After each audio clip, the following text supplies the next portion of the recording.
Itulah saya terapkan pada tahap awal jurnalisme saya, jurnalisme for survival. Kedua, ketika saya mengatakan bahwa jurnalisme bisa menghidupi saya yakin jurnalisme itu bisa menghidupi orang lain. Itulah masuk kepada tahapan journalism for others. Jurnalisme untuk orang lain. Ya, jurnalisme untuk membantu sesama. Itu stage yang kedua.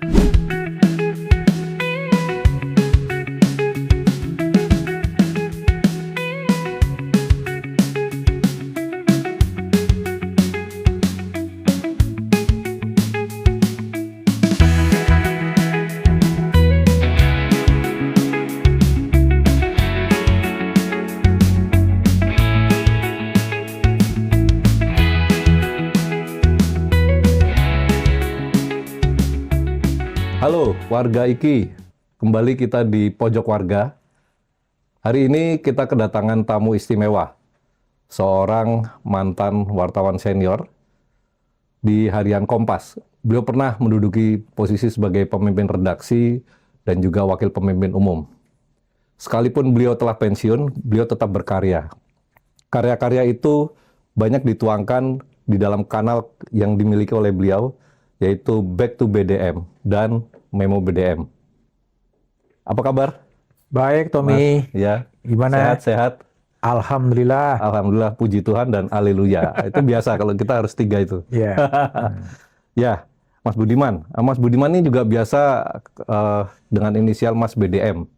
Ya, Mas Budiman. Mas Budiman ini kan udah pensiun tahun lalu ya. Apa aja kesibukan selama setahun terakhir ini, Mas? Tambah sibuk saya malah. Tambah sibuk? Tambah sibuk. Karena dengan 25 Februari 2024 saya resmi pensiun dari Kompas gitu. Ketika saya berusia 60 tahun gitu. Kenapa pensiun? Dan kenapa tidak diperpanjang? Karena peraturan perusahaan itu saya yang teken. Oh. Saya yang teken peraturan perusahaan itu. Jadi harus patuh ya? Dan saya harus komit pada apa yang saya tanda tangani gitu loh. Ya, meskipun ada keinginan untuk diperpanjang, saya katakan enggak. Karena bagi saya ini 25 Februari 2024 saatnya saya pensiun dan saya komit dengan tanda tangan saya dan memberikan ruang kepada anak-anak muda untuk tampil dan muncul. Setelah itu kemana? Ya saya tetap sebagai wartawan. Ya, saya masih menjadi host di Satu Meja The Forum, satu host tiap Rabu malam. Saya membangun podcast sendiri, ya podcast sendiri dengan nama Back to BDM juga, ruang tamu yang saya gunakan ruang tamu rumah saya gitu untuk membaca Indonesia ke depan. Membaca Indonesia ke depan. Sehingga sejarah perjalanan jurnalistik saya mengatakan bahwa pertama jurnalistik saya adalah jurnalistik for survival. Ya, saya ketika saya masih berada di mahasiswa, masih di kampus, saya justru hidup dari dunia tulis-menulis itu. Oke? Sehingga kalaulah kemudian saya merasakan bisa survive dengan jurnalisme, lalu kemudian itulah saya terapkan pada tahap awal jurnalisme saya, jurnalisme for survival. Kedua, ketika saya mengatakan bahwa jurnalisme bisa menghidupi saya yakin jurnalisme itu bisa menghidupi orang lain. Itulah masuk kepada tahapan journalism for others. Jurnalisme untuk orang lain. Ya, jurnalisme untuk membantu sesama. Itu stage yang kedua yang saya lakukan melalui perjalanan jurnalisme saya. Implementasinya apa? Itulah yang saya kembangkan dengan jurnalisme newsletter lewat Memo BDM. Ya, Memo BDM adalah sebuah refleksi personal saya terhadap situasi kekinian, ya situasi kekinian yang ada yang saya tulis dan kemudian itu disebar melalui Substack. Tapi dari situ saya juga mengembangkan apakah saya bisa menjadi jembatan untuk berbela rasa. Sehingga muncullah berbagai membuka ruang semacam partisipatori dan uang itu saya kembalikan lagi kepada pihak-pihak orang-orang yang membutuhkan. Itu adalah konsep Memo BDM yang saya kerjakan. Nah, bagaimana kemudian tahap ketiga dari jurnalistik saya adalah bagaimana saya bisa eh, menjadi mengingatkan yang mapan. Banyak yang mapan-mapan kan, dan saya mengambil menjadi devil advocate. Saya menawarkan perspektif-perspektif baru soal apa yang sebenarnya terjadi. Itu adalah mengingatkan yang mapan, tetapi saya ingin membantu yang papa. Dua itulah yang saya kombinasikan lewat memo BDM. Ya, itu yang bisa dilihat di situlah. Itulah refleksi personal saya soal keadaan, tetapi saya mengajak kepada siapapun yang membaca itu bahwa ada realitas lain loh yang kamu harus bantu sebetulnya. Dan YouTube bagi saya adalah saya ingin memforecast Indonesia masa depan. Jadi orang kan berbicara Indonesia emas gitu. Itu kan fantasi, itu kan imajinasi. Yang mungkin orang juga tidak tahu 17 Agustus 2045 itu sebetulnya apa yang akan terjadi gitu kan. Itu kan hanya sesuatu yang dibangun, retorik-retorik yang dibangun ke arah seperti itu gitu kan. Nah, saya mencoba menggunakan podcast saya untuk mendesain Indonesia. Apa sih yang kamu bayangkan ketika Indonesia berusia 100 tahun itu? Dari berbagai perspektif, berbagai kalangan. Dan ternyata, Mas Tommy, mimpi orang Indonesia itu berbeda-beda. Tidak seperti yang ditulis dalam teks itu bisa berbeda-beda gitu loh. Ada yang mimpinya sangat sederhana, tergantung siapa yang diwawancara, ada mimpinya sangat berbeda. Nah, inilah yang saya mau coba gambar. Saya bisa menebak mimpinya aktivis-aktivis Indonesia itu seperti apa. Mimpinya politisi-politisi Indonesia itu seperti apa. Mimpinya kalangan bisnis seperti apa. Mimpinya Gen Z itu seperti apa. Karena saya dalam podcast saya sudah hampir wawancara hampir 180 orang sebetulnya. Wow, 180. 180 orang sudah saya wawancara dan sudah saya bukukan. Dalam setahun terakhir ini? Enggak, sudah agak cukup panjang. Juga. Sudah agak panjang, sudah saya bukukan gitu. Sudah ada buku yang kedua, Mimpi Indonesia Pertama dan Mimpi Indonesia Kedua, dan next akan Mimpi Indonesia Ketiga. Itulah yang kemudian saya katakan menjadi lebih sibuk ya. Selain saya masih menjadi host di satu meja, saya punya podcast sendiri, ya, podcastnya ada di Spotify. Kemudian saya juga masih menulis melalui memo BDM, lebih kepada jurnalisme alternatif. Dan kemudian setelah saya pensiun, saya harus belajar lagi untuk melihat Indonesia lebih luas. Itu yang saya katakan tadi lebih sibuk. Nah, ini Mas Budiman, ini lanjutkan yang tadi cerita dari Mas Budiman, latar belakang jurnalisme yang Mas Budiman sampaikan tadi. Antara Mas Budiman waktu menjadi seorang, sebut saja, profesional wartawan di sebuah harian besar, Kompas, dengan belakangan ini, setahun terakhir ini, dengan kanal YouTube Back to BDM dan Memo BDM. Saya termasuk yang berlangganan dengan Memo BDM. Saya ada membaca jauh lebih lugas Mas Budiman mengungkapkan atau mengekspresikan pandangan-pandangan Mas Budiman dibandingkan misalnya ketika Mas Budiman masih menjadi wartawan di Kompas. Gimana itu, Mas? Iya, pengakuan Mas Tommy sama. Jadi ada juga beberapa pelanggan Memo BDM, misalnya Mas Sukidi. Dia sangat intens mengikuti Memo BDM gitu. Memang berbeda ya dibandingkan dengan kolom saya di harian Kompas pada hari Sabtu. Gitu kan? Karena apa? Karena saya lebih bebas. Ini my personal view. Ya, ini adalah refleksi personal saya terhadap berbagai keadaan, terhadap berbagai situasi dengan gaya personal saya, gitu kan. Nah, ketika saya menulis kolom di Kompas, sedikit atau banyak, gitu, pasti saya akan mengikuti rambu-rambu yang dipegang oleh Kompas, gitu. Sehingga kalau sekarang terasa lebih lugas, gitu, terasa lebih bebas, ya karena itu adalah pandangan pribadi saya. Saya tidak harus kemudian tergantung kepada kebijakan editorial Kompas yang juga saya bangun gitu loh. Tapi lebih mau personal dibandingkan dengan di Kompas dulu. Gitu. Betul. Pesan itu dan itu juga dikonfirmasi oleh beberapa narasumber lain gitu. Iya, menarik Mas Budiman. Nah, tadi Mas Budiman menyampaikan jurnalisme untuk sesama, lalu kemudian juga mengingatkan yang mapan, membantu yang papa. Berarti Mas Budiman ini lebih banyak ke isu-isu sosial masyarakat aktual yang saat ini terjadi ya? Gini, atau bagaimana? Mengingatkan yang mapan dan menghibur yang papa itu adalah sebuah konsep jurnalisme yang sering disampaikan oleh Pak Yaakob Utama kepada saya. Bahwa DNA dari jurnalisme itu adalah selalu mengingatkan orang-orang yang mapan. selalu mengingatkan kekuasaan, ya. Tapi pada sisi tertentu kita juga harus menghibur yang papa. Bahasanya Pak Yaakob adalah menghibur yang papa. Nah, saya mencoba memperdalam pengertian menghibur yang papa itu dengan membantu yang papa. Ya. Nah, dua hal inilah yang saya jembatani dengan memo BDM itu. Ya kan, saya sengaja open donation sebetulnya. Open donation membuka ruang partisipasi publik untuk menguji apakah semangat compassion, semangat berbela rasa itu ada. Dan ternyata ada juga. Nah, uangnya kemana? Uangnya saya berikan kepada guru-guru honorer yang digaji 300.000 sebulan. Sekarang naik ke 500.000. Uangnya saya berikan kepada mahasiswa-mahasiswa untuk subsidi kos, gitu kan? Dan saya juga berikan kepada ojek online dengan program-program yang kecil. Jangan dilihat pada besar dan kecilnya uang, tetapi bagaimana kemudian semangat berbela rasa, semangat sebagai warga negara itu bisa digunakan untuk membantu sesama. Dan saya ingin agar jurnalisme itu bisa menjadi social movement, bisa menggerakkan semangat untuk membantu sesama.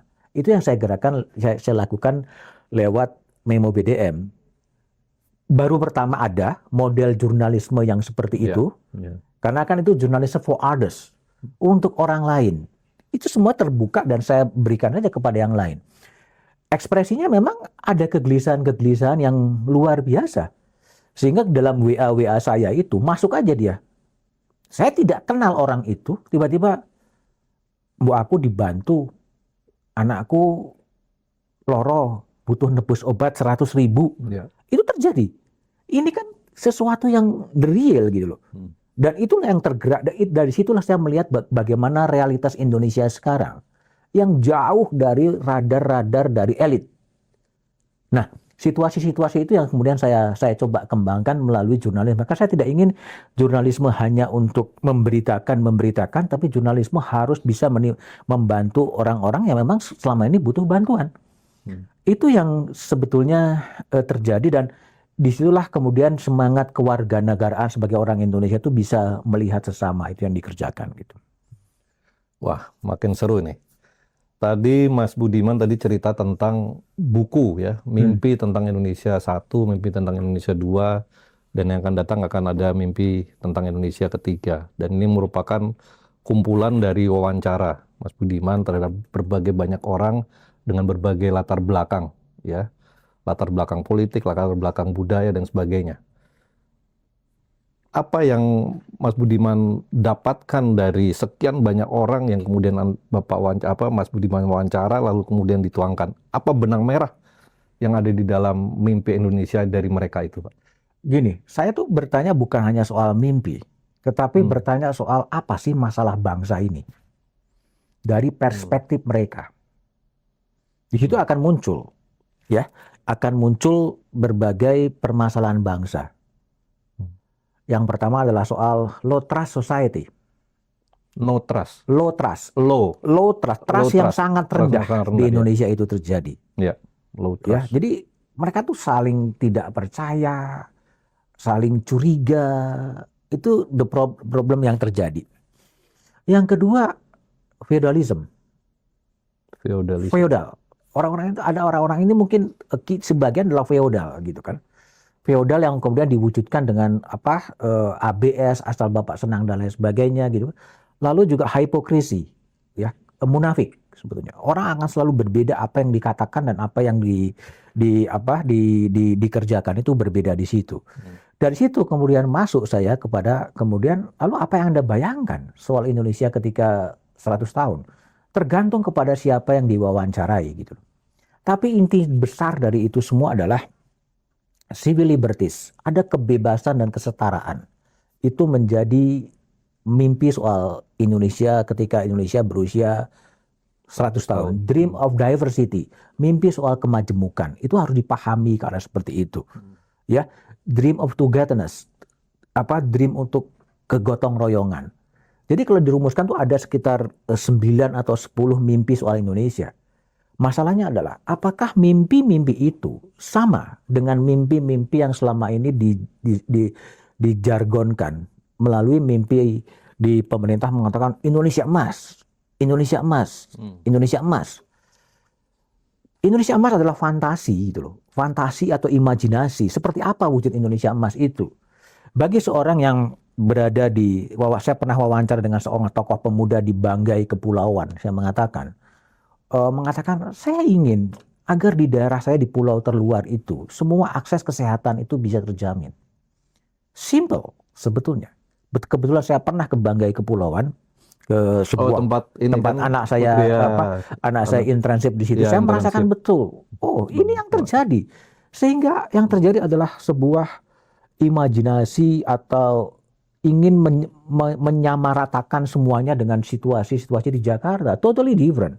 Situasi daerah-daerah terluar, daerah-daerah kepulauan itu sangat berbeda. Sehingga ketika saya wawancara dengan seorang anak muda mahasiswa di sana, ya mimpinya adalah bagaimana orang-orang Banggai Kepulauan itu ketika dia sakit semuanya terlayani dengan baik, dengan puskesmas yang relatif oke dan lain sebagainya.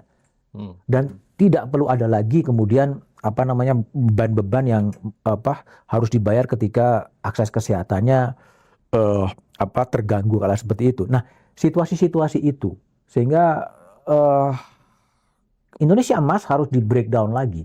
Sebetulnya apa yang diinginkan oleh pemerintah? Apakah itu sama dengan Indonesia emas yang dibayangkan Berarti oleh? ada kesenjangan ya, Mas, antara yang ya sebut saja narasumber semua yang Mas Budiman wawancarai lalu kemudian dibukukan dalam Mimpi Indonesia, lalu kemudian dengan apa yang selama ini kita dengar dari kalangan elit politik, ada kesenjangan di sana, ada koneksi, Iya. dekoneksi gitu ya. Saya sampai pada sebuah kesimpulan yang terjadi adalah disconnected, keterputusan, ya, keterputusan dalam cita-cita kemerdekaan dengan realitas kemerdekaan.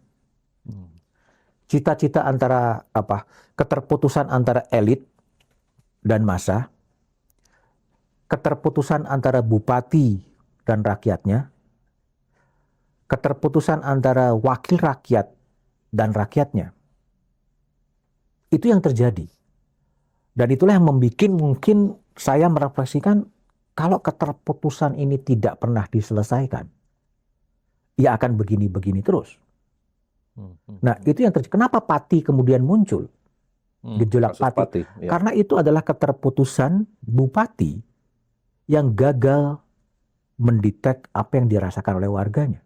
Ya. Ya. Kasus Pati menunjukkan Dewan Perwakilan Rakyat Daerah Pati tidak bisa membaca suara rakyatnya. Ada diskoneksi. Ada diskoneksi di situ. Ini problem besar. Sehingga yang harus direform bukan hanya kepolisian yang harus direform, tetapi lembaga-lembaga perwakilan itu harus direform. Reformnya dari mana? Menurut saya adalah pengertian pemimpin.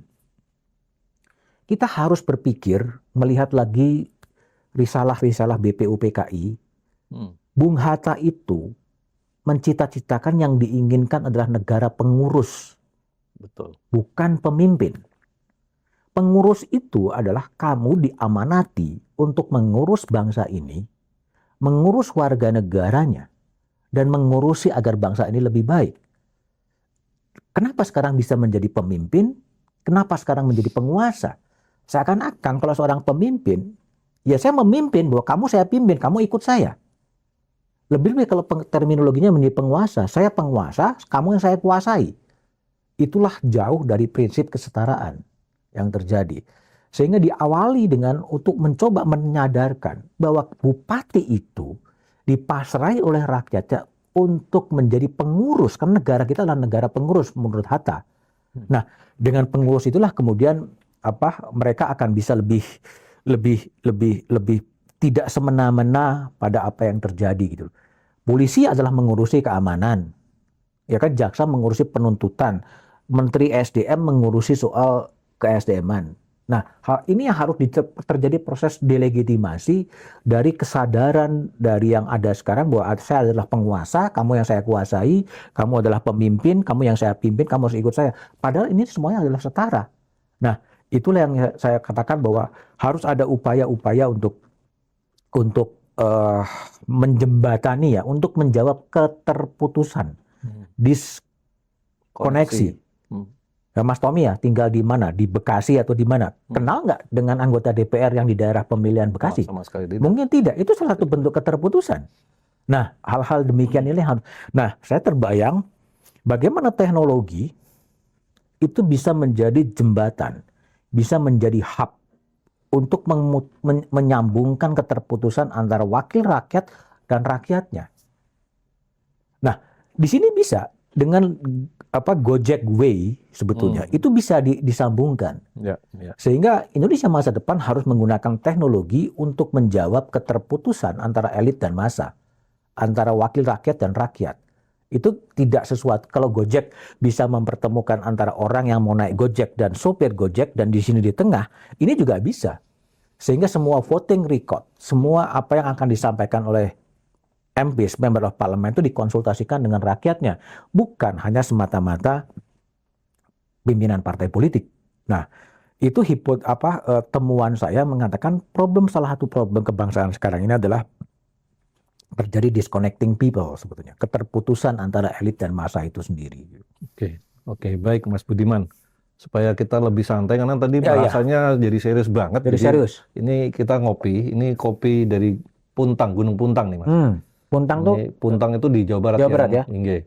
Yang dulu ada itu loh, radio Belanda zaman dulu. Iya. Monggo, mantap, ini hobi kita di sini itu makan seperti ini, Mas. Iya. Monggo. Warga iki, kita seruput sebentar ya kopinya.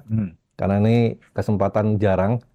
Ya kalau namanya pojok warga itu biasa begini, Mas. Jadi kita santai ngobrol tentang macam-macam ya. Tapi hari ini kita senang sekali nih Mas Budiman bisa terlibat di sini. Jarang-jarang nih Mas. Ya.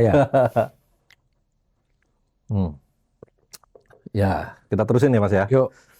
Ini sekarang soal yang lain nih Mas. Ini tadi kan tadi yang saya kutipan tadi itu tentang yang terkait dengan tulisan Mas BDM yang rakyat tanpa wajah itu kan. Rakyat tanpa wajah. Ada diskoneksi di sana ya. Nah, saya ingin lanjutkan tentang pandangan Mas Budiman tentang keindonesiaan kita saat ini. Keindonesiaan dalam pengertian yang baik dari sisi kulturnya, budayanya, kemudian juga perilaku masyarakatnya dan sebagainya. Apalagi sekarang sudah ada teknologi yang sedemikian canggih ya. Ini bagaimana dengan keindonesiaan kita? Saya akan menggunakan satu term dalam bahasa Jawa yang sering dikutip oleh Pak Yaakob itu. Situasi kebangsaan sekarang itu tintrim. Tintrim. Ya, tintrim itu bukan tentram. Ya, tentram itu kan happy oke. Tintrim itu situasi gabungan gitu antara ada harapan tapi banyak kecemasan. Tintrim, ada harapan tapi ada banyak kecemasan. Ada keinginan lebih baik tetapi bebannya sangat berat gitu. Ada kekhawatiran yang luar biasa. Kita tidak tahu, berharap yang ke depan tuh yang terbaik, tapi kok bayangan-bayangan gelap masih ada. Satu hal. Yang kedua adalah soal, ini buku saya nggak tahu yang keberapa, simpang jalan. Indonesia ini berada di simpang jalan. Ya. Sehingga kalau tadi ditanya kepada soal Indonesian Dream, Indonesia 2045, apakah Anda optimis dengan 2045 Indonesia itu optimis? Itu sebenarnya situasinya 50-50 kalau saya kuantifikasi gitu. Ya, ada yang pesimis, ada yang optimis karena seperti itu. Situasinya tintrim, situasinya berada di simpang jalan. Simpang jalan apa? Apakah Indonesia tetap akan mengarah kepada sebuah negara yang ada di teks konstitusi sebagai negara hukum, atau akan negara kekuasaan? Negara hukum atau negara kekuasaan? Ya. Kalau lihat tren sekarang yang ada sekarang, ya bisa mengarah menuju negara kekuasaan. Ya. Karena apa yang diinginkan oleh kekuasaan, yang saya bilang adalah pengurus negara, itulah yang kemudian terjadi gitu loh. Situasinya seperti itu, ya. Kesenjangannya makin melebar, kesenjangan antara kaya, miskin, Jawa, luar Jawa, Jakarta, luar Jakarta, Barat dan Timur, itu terjadi kesenjangan yang sangat luar biasa. Situasi-situasi itulah yang kemudian, kalau saya mengatakan optimis, sebetulnya lebih kepada Gen Z dengan logika-logika digital, dia akan bisa mampu dengan caranya sendiri, ya. Tapi kan itu kesenjangan juga, ya. Kesenjangan antara pengurusnya adalah pengurus yang bekerja dalam logika-logika kemerdekaan gitu, negara 45. Yang diurus sekarang adalah bekerja dalam era digital. Kita lihat bagaimana ketika bendera One Piece itu kemudian berkibar. Coba direspon, dilihat. Ini makar. Ini subversi. Itu kan logika-logika state kan begitu. Bagi orang lain mengatakan ini lifestyle. Iya, bahkan buat lucu-lucuan. Buat lucu-lucuan. Ya, hal-hal yang demikian ini. Nah, itu adalah kesenjangan antara elit dan massa dalam konteks menyikapi keadaan. Nah, situasi Indonesia dalam konteks adalah kondisi yang seperti itu. Tapi apapun ya, kita harus bisa mengupayakan apa yang bisa kita upayakan. Dalam konteks saya adalah sosial solidaritas harus dibangun. Solidaritas sosial itu akan dibangun. Bagaimana kita menyebarkan benih-benih kecil untuk bisa membantu sesama dan mereka bisa membantu sesama. Sehingga hope for the best, prepare for the worst. Nah, itu yang harus kemudian disikapi sambil terus meningkatkan kesadaran kewarganegaraan, kesadaran sebagai taxpayer, gitu kan, untuk menuntut hak-hak kamu setelah kamu membayar pajak. Loh kok pelayanannya begini? Gitu. IKI bisa berperan juga selain pada hak warga untuk meningkatkan kesadaran warga negara untuk berani untuk menyampaikan, loh saya sudah bayar pajak, saya sudah melakukan ini dan itu, kok pelayanannya jadi begini. Nah itu yang harus terus disuarakan dan saya mengambil posisi-posisi di sana gitu. Menarik, Mas Budiman. Ini tadi Mas Budiman udah ada sedikit menyinggung tentang warga negara. Nah, memang salah satu tematik besar yang ada di IKI itu adalah terkait dengan kewarganegaraan. Tetapi tidak dalam perspektif atau konteks identitas atau regulasi yang terkait dengan itu. Warga negara itu kan bagian dari negara. Tapi juga ada penyelenggara negara dan ada wilayah negara. Tadi Mas Budiman secara singkat juga menyampaikan bahwa ternyata ada diskoneksi ya antara penyelenggara negara dengan warga negara. Terus tadi juga Mas Budiman juga ada singgung tentang yang terkait dengan Gen Z. Mas Budiman punya keyakinan nggak bahwa Gen Z ini akan menjadi pendorong untuk nantinya mereka inilah yang nanti bisa menjaga keindonesiaan kita yang baik gitu. Gimana? Saya ini kan orang yang berlatar belakang double ya. Eksakta itu disiplin ilmu saya ketika di S1 gitu. Nuklir ya kan? Tapi kan. Iya. Lalu kemudian di S2 saya politik dan sekarang studi politik lagi gitu.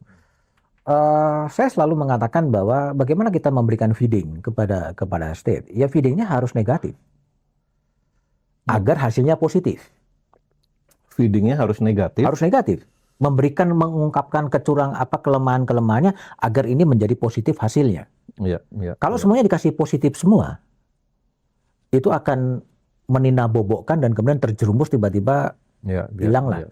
Sehingga Prahara Agustus adalah wujud kecintaan negeri orang-orang yang marah dengan kondisi yang ada.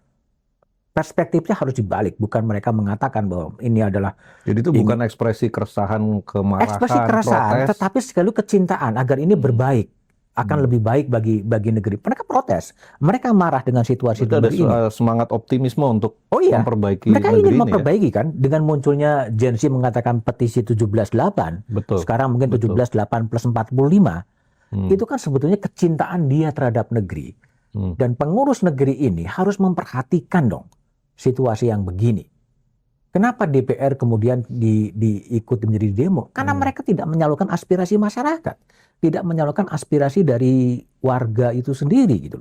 Nah, itulah yang saya katakan bahwa tidak harus melihat ini dalam kacamata bahwa ini adalah sebuah ekspresi makar dan lain sebagainya, Ya, tapi ya, adalah ya. keinginan agar pengurus negeri ini introspeksi diri dan memperbaiki ke arah yang lebih baik. Itu saya katakan inputnya menjadi negatif, agar hasilnya menjadi positif. Positif.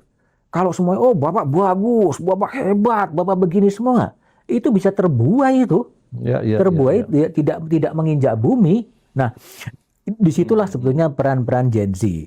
Nah, Gen Z menjadi berperan, tapi menurut saya dia harus dikasih sejarah. Histori itu harus dibangun. Nah, histori itu sayangnya sering terputus-putus. Ya kan? Gen Z yang sekarang ada harus mengetahui reformasi 98. Tapi konon sejarahnya mau dirubah tuh. Nah, itu isu Gimana? lain lagi. Itu kan selalu sejarah akan selalu begitu. Ya, Tapi ya, ya. Gen Z harus diberikan feeding, informasi-informasi. Ini 2025, sebelum 2025 ada 1998. Ini juga harus dibuka sehingga ada sebuah kesadaran yang longitudinal cukup panjang sampai kemudian Gen Z melihat kondisi sekarang ini gitu loh. Nah, situasi inilah yang harus terus digaungkan agar Indonesia ini tetap menjadi lebih baik dan kemudian lebih baik lagi gitu. Oke, jadi kita optimis ya, percaya dengan Gen Z yang sekarang kemarin sebut aja merumuskan 17+8 itu ya, untuk mereka terlibat lebih jauh, lebih maju lagi ya ke depan ya. Ya 17.8 itu kan ikhtiar Ya. dari Gen Z untuk mensistematisir tuntutan apa yang muncul Betul, di betul. media sosial. Betul, Kemudian dirumuskanlah 17 Plus 8. 8 gitu kan. Itu satu ikhtiar. Ya. Banyak juga petisi-petisi yang di luar 17.8 yang tidak terangkum di sisi itu. Sebetulnya pemerintah atau pengurus negara itu diuntungkan dengan 17.8 karena akan lebih gampang. Betul, Lebih, karena sudah teridentifikasi. Sudah teridentifikasi masalahnya itu. Iya. Tapi masalah Indonesia bukan hanya 17.8. Ya, ya, Masalahnya ya. lebih besar dari itu gitu. Nah, ini yang saya katakan memang perlu untuk memberikan ruang partisipasi publik untuk menjawab tadi disconnected yang sedang terjadi di negeri ini. Kalau itu menjadi sebuah common issue atau isu umum publik, Mas Budiman melihat nggak apakah Gen Z ini terpolarisasi atau terkoordinasi atau bagaimana? Atau dia akan muncul ketika ini menjadi sebuah common issue, lalu itu menjadi yang tadinya terpolarisasi, kemudian menjadi bergabung, lalu bersatu untuk bergerak bersama. Gimana Mas Budiman? Pada satu isu masih bisa bersatu, tapi dalam isu lain bisa berbeda-beda. Tapi problemnya adalah bagaimana menjaga endurance. Endurance. Ya. Daya tahan untuk terus berjuang. Sekarang Prahara Agustus sudah satu bulan berlalu. Apa yang didapat? Udah lupa semua orang. Apa yang didapat? Didapat adalah katanya anggota DPR tunjangan rumahnya dicabut. Ya. Tapi kan katanya. Kita belum pernah tahu apa yang terjadi. Ya kan? Itu yang sudah nyata dan retorika agar DPR lebih mewakili kepentingan publik, tapi kan belum terwujud. Tuntutan untuk pembebasan aktivis belum dilaksanakan juga.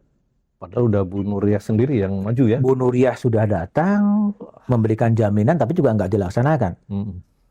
Sehingga 10 orang aktivis yang meninggal dunia, kerusakan yang begitu luas ya, yang apakah itu perusuh atau apapun yang juga belum terselesaikan sampai sekarang. Itu yang saya katakan endurance untuk terus mengingatkan Begitu dan gimana mengingatkan. caranya untuk menjaga endurance atau momentum untuk punya isu ini bersama untuk terus didorong itu? Saya nggak tahu ya. Kita lihat dari Jakarta ke Nepal. Nepal kan terjadi juga protes seperti Betul. Jakarta. Betul. Kemudian Gen Z menggunakan Discord untuk memilih Prime Minister sementara. Dan kemudian masuk pada pemilu. Dan kemudian militeri mundur. Ya, dan sekarang Maroko. Indonesia menginspirasi protes-protes Gen Z. Oh, Indonesia menginspirasi. Menurut saya ya, setelah Dari terjadi sisi Jakarta, waktu sih hampir bersamaan kemudian tuh. Iya, iya. Nepal, kemudian sekarang Maroko, Filipina juga sempat kalau Filipina nggak juga salah. ke arah seperti itu, Iya. menginspirasi ke arah seperti itu. Tapi coba kita lihat, perbaikan mana yang lebih cepat memperbaiki diri? Hmm. Apakah Nepal? Apakah Indonesia? Apakah kemudian Maroko? Hmm. Ya kita harus melihat itu sendiri gitu. Iya, Tapi iya. sampai 1 bulan terjadinya prahara Agustus, ya yang sudah kembali kan jalan macet, gardu rusak kan, Ya, ya, itu ya. kenyataan ke arah seperti itu. Tapi apakah sudah terungkap latar belakang dari itu semua? Kan belum juga. Nah, saya khawatir, tadi mengapa sejarah itu penting, agar sejarah ini tidak berulang-berulang dan kita tidak pernah belajar dari sejarah.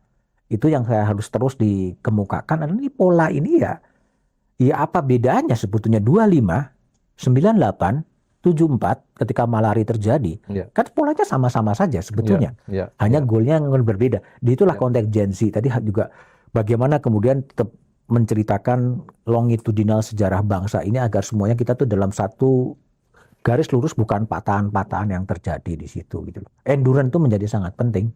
Kalau berkepanjangan ya, apakah juga nanti menjadi skeptis dan apatis? Apa yang Gen Z? berkepanjangan?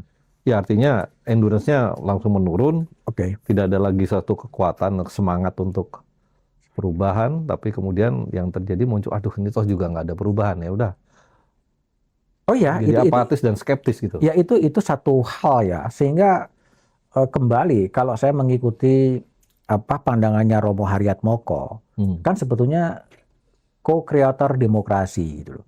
Jadi rakyat itu bukan hanya bertindak, berpartisipasi ketika pemilu. Setelah itu ya terserah lah, Ya, kan kira-kira begitu. Nah, disinilah kemudian harus terus dibangkitkan. Makanya saya tadi jawab kan, dengan kekuatan teknologi, bagaimana hubungan antara wakil rakyat di daerah pemilihan Jakarta 1, Jakarta 2, Jawa Timur 7, itu terus terkoneksi dengan konstituen di daerah itu. Ya.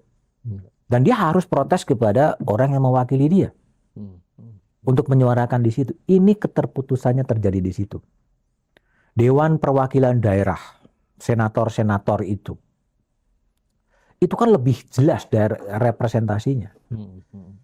Ketika Jakarta terjadi kerusuhan, apakah terdengar suara senator dari Jakarta? Ketika Jawa Timur Gedung Gerahadi dibakar, apakah terdengar senator dari Jawa Timur menyuarakan apa yang terjadi di mana di Surabaya? Ketika MBG di Bandung Barat terjadi, apakah ada suara DPRD atau DPR dari daerah Bandung Barat yang bersuara? Ketika mereka tidak bersuara, kan terjadi disfungsionalitas partai politik dan DPR. Disitulah kesadaran warga negara harus kemudian bersuara. Platformnya apa? Ya platformnya digital. Kalau saya tetap punya hypothetical sekarang adalah terjadinya disconnected antara pengurus dan yang diurus, antara elit dan massa, antara partai politik dan anggota. Sejauh ini tidak ada yang menjembatani masalah ini, akan terjadi seperti ini. Saya kadang berpikir, termasuk narasumber saya, apa bedanya partai politik dengan perusahaan? Menurut saya nggak ada bedanya. Seorang partai politik, seorang CEO, dia adalah mengerahkan politisi-politisi untuk ditempatkan di berbagai tempat. Itulah yang mengatakan kemudian terjadi disfungsionalitas DPR. Karena mereka lebih tunduk kepada otoritas partai politik. Bukan itu yang sedang terjadi sekarang. Mbak Puan mengatakan 16 undang-undang dibuat selama setahun. Harus dilihat lagi undang-undang apa yang dibuat. Undang-undang dibuat untuk memperkuat state, undang-undang TNI, undang-undang Kementerian Negara, undang-undang BUMN dan lain sebagainya. Itu semua kalau dianalisis adalah bagaimana memperkuat konsolidasi kekuasaan. Tapi bagaimana dengan undang-undang di level bawah? Bagaimana pelibatan publik soal pembuatan undang-undang? Itulah yang kemudian sedang ini terjadi gitu loh. Sehingga PR besar adalah menyelesaikan keterputusan antara elit dan massa. Satu PR ya, satu PR yang terjadi. Kan nggak pernah nyambung sebetulnya. Betul, betul. Nah, itu yang terjadi menurutku. Jadi mudah-mudahan ini pojok warga kali ini dengan kehadiran Mas Budiman itu bisa menjadi tadi membantu menjembatani antara yang tadi diskoneksi ya antara penyelenggara negara dengan warganya. Jadi warga IKI sabar dulu karena perbincangan masih akan terus berlanjut. Kita nikmatin dulu ininya Mas Budiman. Nah, ini kalau di satu meja ini iklan ini biasanya. Jeda iklan. Ya. Jadi media sosial IKI itu banyak audiensnya itu dari rentang usia 25-45 tahun. Dan rupanya mereka menjadi bagian yang selalu memberikan perhatian lah terhadap konten-kontennya di IKI gitu ya. Nah, maka konten hari ini di podcast ini juga bagian dari kita ingin masuk ke mereka ya. Nah, sekarang saya mau coba yang kira-kira menjadi isu mereka itu. Mungkin dari Edi ada nggak usulan, Edi? Yang DFK untuk mereka ya. Oh, DFK itu yang ini ya. Nggak harus informasi yang juga penuh dengan disinformasi, fitnah dan Deepfake ya? kebencian. Deepfake ya? Hoax ya? Ya, deepfake. Iya, jadi kan gini, Mas. Ya, saya paham. Jadi gini, Mas Budiman. Kan sekarang nih Gen Z ini betul-betul mendapat ini dengan berbagai macam informasi. Ya. Nah, Pengetahuannya semua kan dari. Nah, tinggal sekarang bagaimana level atau tingkatan pemahaman mereka terhadap isu-isu itu, sehingga yang memang punya literasi baik itu akan meresponnya lebih positif. Itu gimana, Mas Budiman, dengan ya kaitannya dengan tadi menjaga endurance tadi, Mas? Iya, gini. Media sosial dan kemudian sekarang berkembang ke arah personal media, itu kan sebuah demokratisasi media sebetulnya. Kalau selama ini informasi itu diberikan oleh industri, oleh media-media besar, sekarang kan di level warga negara dia sudah bisa memproduksi media sendiri. Betul. Ya, memproduksi media sendiri dan kemudian juga mengkonsumsi berita sendiri, sehingga terjadi antara produsen dan konsumen itu udah jadi satu gitu. Poin saya adalah konten-konten di media sosial itu harus bisa dibedakan, ya. Ini suara original dari warga negara atau suara sintesis. Suara sintesis itu adalah suara yang digemakan oleh, kalau di penelitiannya Wijayanto kan ada cyber troop. Jadi orang-orang yang sengaja dibayar untuk kepentingan politik tertentu untuk menjadikan satu isu itu berada di media sosial. Prahara Agustus, sejak Afan ditabrak 28 sampai itu, mungkin sekitar 16 jam, negara ini lebih dikontrol oleh media sosial. Ya, benar atau tidak benar, semua orang tergerak dengan media sosial itu sendiri. Betul. Media sosial memang kemudian ya anonimus karena tidak pernah jelas di situ, itu yang terjadi. Itu adalah salah satu isu. Sehingga di media sosial memang terjadi suara yang original, tapi ada suara sintesis yang digerakkan oleh teknologi algoritma. Ya. Sehingga bagaimana orang berpikir adalah bagaimana viewernya naik ketika dia menunggangi algoritma. Tapi poinnya, apakah itu betul? Apakah itu tepat hal yang demikian? Disinilah literasi itu menjadi penting. Yeah. Sehingga Gen Z atau apapun juga, jangan kemudian tiba-tiba ada sebuah informasi dalam tanda petik itu belum tentu betul, tapi sesuai dengan keinginan dia, itu dianggap sebagai sebuah kebenaran. Sehingga harus ada sikap kritis menerima informasi atau informasi dalam tanda petik. Itu yang saya katakan berbahayanya situasi sekarang itu adalah begitu.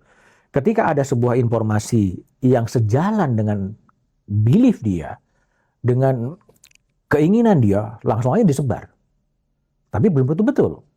Nah, Itu yang menjadi tantangan dalam dunia informasi dan komunikasi seperti sekarang ini adalah munculnya cyber truth itu, dan itu penelitian sudah bisa dibaca, bukunya sudah ada. Ya. Hampir semuanya menggunakan cyber truth untuk mempengaruhi proses-proses pengambilan keputusan, untuk mempengaruhi kemana orang itu harus bergerak. Nah, itu yang menjadi pesannya adalah kepada Gen Z harus lebih hati-hati gitu kan, hati-hati dalam menerima semua informasi atau informasi dalam tanda petik, dan tetap digunakan dengan critical thinking, dengan secara kritis, benar atau nggak benar sih sebetulnya. Dibuat jangan cepat-cepat ingin menjadi yang pertama untuk menyebarkan berita yang asal muasalnya belum tentu jelas. Itu tantangan yang dihadapi oleh sekarang, termasuk juga oleh negara. Karena landscape komunikasi sudah banyak berubah sekarang ini gitu. Itu kira-kira. Makanya sekarang kalau dulu mungkin ya Mas Budiman ya, kalau zaman gerakan pemuda zaman dulu mungkin informasi atau berita atau apa lebih tidak terpolarisasi ya, lebih terarah dan sebagainya. Sekarang kan luar biasa ya. Nah, bagaimana kemudian untuk ya literasi menjadi satu kriteria ya, apakah nanti ini yang hoax yang akan lebih dipercaya atau tidak gitu kan. Nah, yang saya ingin tahu dari Mas Budiman ya, kan Mas Budiman sekarang dengan Memo BDM, dengan Back to BDM, itu kan sebenarnya juga ingin memberikan sebuah pandangan juga kepada publik terhadap tentang situasi-situasi di negeri ini. Sekalipun juga pandangan dan kemudian juga opini lah katakan tentang itu. Tentu harus yang menjadi penerimanya, audiensnya itu adalah yang punya literasi yang baik. Secara objektif itu yang harusnya didorong, kemudian jadi ya sebutlah aja itu menjadi sebuah oke, kalau saya baca ini wah benar ini memberikan suatu pengaruh kepada saya punya kemampuan berpikir, kemudian oke saya akan bertindak seperti ini. Tapi dengan begitu itu karena ada literasi yang baik. Nah sekarang kalau rata-rata yang itu lebih senang dengan yang hoax atau yang tidak benar itu malah dianggap yang benar. Nah, ini gimana Mas Budiman? Kalau konten-kontennya malah kalau saya begini gimana? Ya, kalau saya begini, memang itu bagi siapapun ya orang itu segera tentukan saja kepada the singer-nya itu siapa. The singer-nya. The singer-nya itu kalau memang media itu media yang kamu percaya itu siapa. Karena itu akan melawan sebetulnya. Ketika Anda mencari sesuatu isu, algoritma akan membantu kamu akan menyekoi isu tentang itu. Ya. Pendekatannya adalah pendekatan tagar sebetulnya. Kamu mencari isu soal apa gitu, ya Google akan coba menyodori informasi soal itu dari manapun itu. Ya dari platform yang antah berantah bisa saja menyekoi informasi itu. Tapi betul atau nggak betul? Nah, itu isu yang lain. Sehingga kalau saya sekarang dalam posisi yang sekarang, saya lebih kalau saya membaca media, saya akan membaca media A, media B. Yang lain forget it. Kalau saya mau mengikuti konten-konten di YouTube, saya hanya ikut yang ini dan yang ini. Yang lain forget it. Itu kan trust building gitu. Sehingga ya saya pendekatannya kepada the singer-nya. Singer-nya itu siapa? Kalau singer-nya hari ini ngomong A, besok ngomong B, besok ngomong C, besok ngomong D, udah berubah-ubah, dan kemudian ini semua singer substansinya ditujukan untuk sesuatu, ya udahlah, forget it menurut saya. Karena itu pasti apa yang dia suarakan itu banyak bermuatan kepentingan untuk dirinya sendiri. Itu bagi saya tips praktisnya saja gitu loh. Kalau kamu mau mendapatkan semua informasi dari semua itu, ya berat. Tapi kalau memang tujuannya ingin mendapatkan banyak persepsi, silahkan saja gitu loh. Tetapi filter yang pertama agar tidak dicekoi dengan berita-berita hoax adalah seleksi dulu dari singernya siapa, dari medianya siapa. Disitulah relatif orang akan teruji ketika rekam jejaknya selama sekian tahun dia dalam posisi itu, ya itu terlihat. Tapi kalau rekam jejaknya ke A, ke B, ke C, pentalitan nggak karu-karuan, bagaimana kita percaya? Nah, itu seleksi yang menurut saya dari konsumennya adalah menseleksi aja mana yang kamu mau pilih, yang kamu percayai. Yang lain-lain forget it. Tapi ketika kamu browsing kemana-mana pasti akan disuplai dengan informasi-informasi sesuai dengan algoritma itu. Kalau dari singer berarti kan ada genre singer tertentu ya. Nah, Gen Z ini saya kira punya kecerdasan sendiri untuk bisa menseleksi the singer-nya ini ya. Oh iya, pasti Ya, punya kecerdasan sendiri. untuk itu ya. Karena banyak kriteria-kriteria singer lagi kan. Jadi Betul, gaya-gaya orang kalau di investasi gitu kan dia akan melihat kepada singer yang ini. Iya, iya. Kalau hiburan dia akan singer ini. Itu Iya, kan akan iya. selalu berbeda-beda. Tetapi kembali lagi critical thinking gitu loh. Ya, Critical thinking gitu. Nah, ini kan yang harus bisa dilihat. Kalau kecuali kalau memang sedang mempelajari saat lo ingin tahu bahwa apa namanya singer ini ngomong apa, singer ini ngomong apa, dan sebagainya, silakan ya. Tapi akan sangat-sangat melelahkan gitu loh. betul. Bahkan ada orang yang mengatakan saya nggak mau dengar lagi apapun itu gitu loh. Karena saya yakin dengan pandangan pribadi saya. Ada juga orang yang bersikap begitu gitu sekarang ini. Ya. Oke, baik Mas Budiman, saya kira sudah cukup ini luar biasa nih Mas Budiman. Ya sudah memberikan kesempatan teman-teman warga IKI mengikuti podcast Pojok Warga hari ini. Jadi demikian warga IKI, semoga memberikan inspirasi Pojok Warga hari ini. Kita satu, kita sama, kita setara, satu tujuan Indonesia. Terima kasih. Thank you, Bobby. Yuk,